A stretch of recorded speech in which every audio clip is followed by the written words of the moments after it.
Solicitor general साहब को इस प्रकार से जाके विरोध में जाए खड़ा होना क्या उचित लग रहा है आपको? नहीं, ये बात बिल्कुल उचित नहीं है। ना गवर्नमेंट को इसका विरोध करना चाहिए।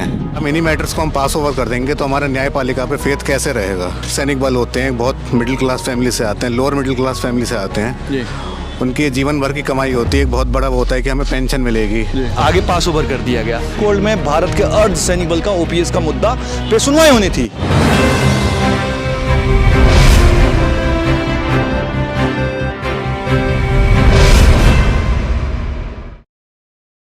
प्रणाम, उम्मीद करते हैं आप बेहतर होंगे। अभी सुप्रीम कोर्ट में है 5 अगस्त को सुप्रीम कोर्ट में भारत के अर्ध सैनिक बल का ओपीएस का मुद्दा पे सुनवाई होनी थी, लेकिन पास ओवर कर दिया गया। मेरे दीप अग्रवाल साहब, ये मुझे बताइए कि सुप्रीम कोर्ट में 5 अगस्त को ओपीएस की आज सुनवाई थी और ये आगे पास ओवर कर दिया गया, इस पर आप क्या कहेंगे?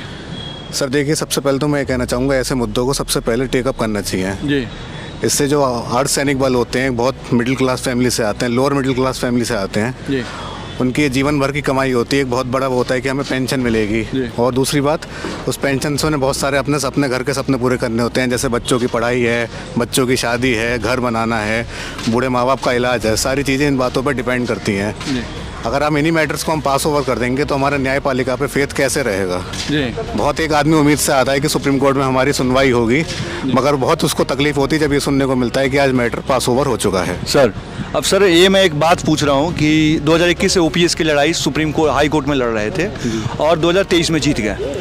24 में 23 में 24 तक गवर्नमेंट ये बोलती रही कि हम इस पर कर रहे हैं, कार्रवाई कर रहे हैं। 8 वीक का टाइम ली, 12 वीक का टाइम ली और 20 वीक के बाद इन्होंने सुप्रीम कोर्ट में एक जो है फाइल कर दिया कि हम इनको नहीं देंगे और खुद पिटिशनर बन गए, रिस्पोंडेंट हम बन गए। जैसे मैं इस केस का जो है रिस्पोंडेंट हूँ और सुप्रीम कोर्ट में ओल्ड पेंशन स्कीम के लिए लड़ाई लड़ रहा हूँ।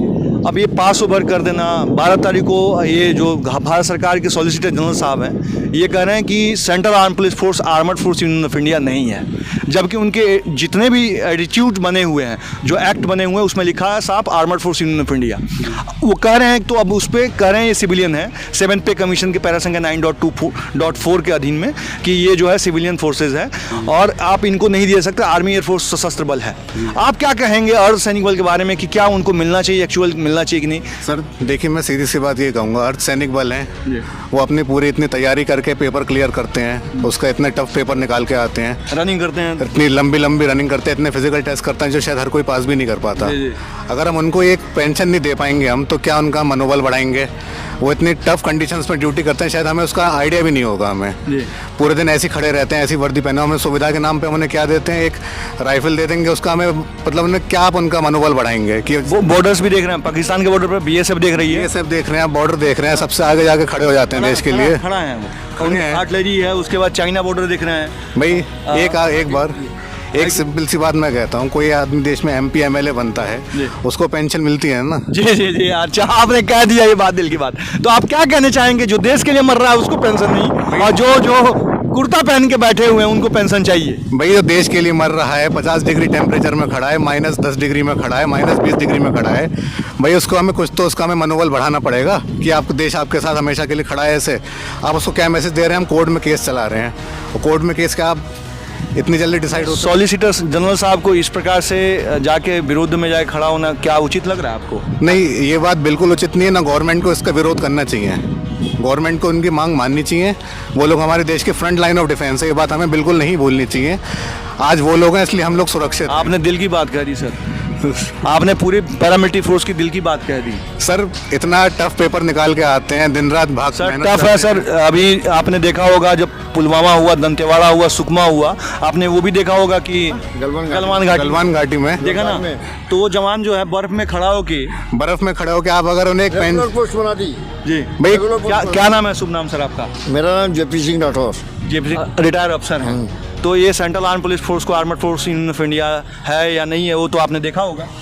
बिल्कुल, ये आर्मर्ड फोर्स है, शुरू से है। तो आप क्या चाहते हैं कि देश के अर्धसैनिक बल के जवानों को पेंशन मिलना चाहिए? बिल्कुल मिलना चाहिए। और 22 में खड़ा होकर हम लोग ले रहे हैं। ये मुद्दा 12 अगस्त को चला गया है, 12 अगस्त को ओल्ड पेंशन स्कीम की सुनवाई है। हमारे साथ सुप्रीम कोर्ट से आप देख रहे हैं एक एडवोकेट साहब हैं और एक असिस्टेंट कमाएंगे इसमें। बताइए सर, आप एक बात बताइए लास्ट, आपको मतलब क्या कहना चाहेंगे टोटल? मैं एक सिंपल सी बात कहता हूँ, आदमी पेंशन से वो अपना घर बनाएगा, बच्चों की शादी करेगा, वो जिंदगी भर किसके लिए करता, बाद में उसे क्या मिल रहा है? मुझे तो पेंशन ही नहीं मिलेगी ठीक से।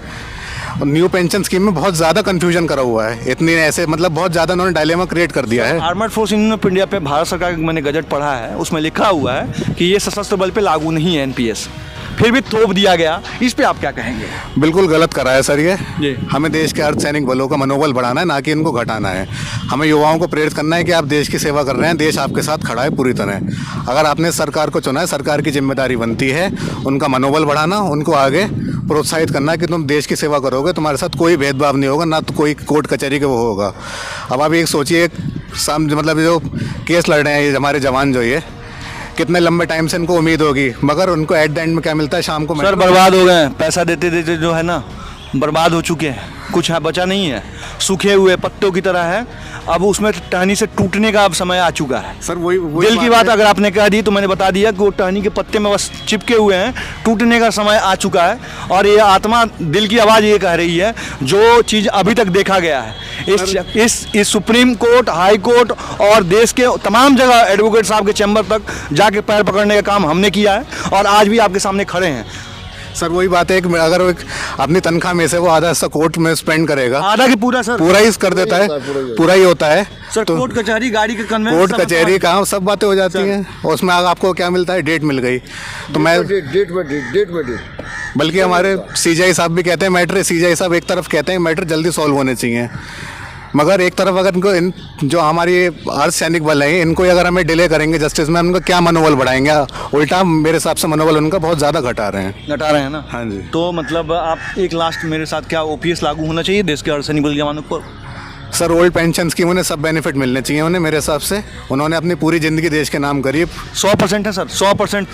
तीन 4 महीने रह जाते हैं बॉर्डर्स पे, 3-4 महीने सर अपने तब उतरते हैं, पता नहीं चलता कि उनका बच्चा पैदा कब हो गया, 4 महीने का हो गया। फैमिली अपनी छोड़ के बॉर्डर पे रहते हैं, इतनी टफ कंडीशन में नौकरी करते हैं। अगर हम उनको ही फ़ायदा नहीं पहुंचाएंगे तो हम मतलब क्या ही हम इस देश में हुआ। बहुत बहुत धन्यवाद, आपने टाइम दिया हमें सर, बहुत बहुत। और सर आपने भी टाइम दिया, नमस्कार। फिर आप देखते हैं सुप्रीम कोर्ट से आप देख रहे हैं इस तमाम चीज़ को, आप अगर देख रहे हैं वीडियो पसंद आ रही है कि देश के जवानों को ओल्ड पेंशन स्कीम लागू हो, तो इस मुद्दे को ज़रूर आप अपने मोबाइल से हर जगह शेयर करके टैग कर दीजिएगा और भेजिए, कमेंट बॉक्स में कमेंट कीजिएगा। आगे 12 अगस्त को सुनवाई है, फिर मिलते हैं नेक्स्ट वीडियो में।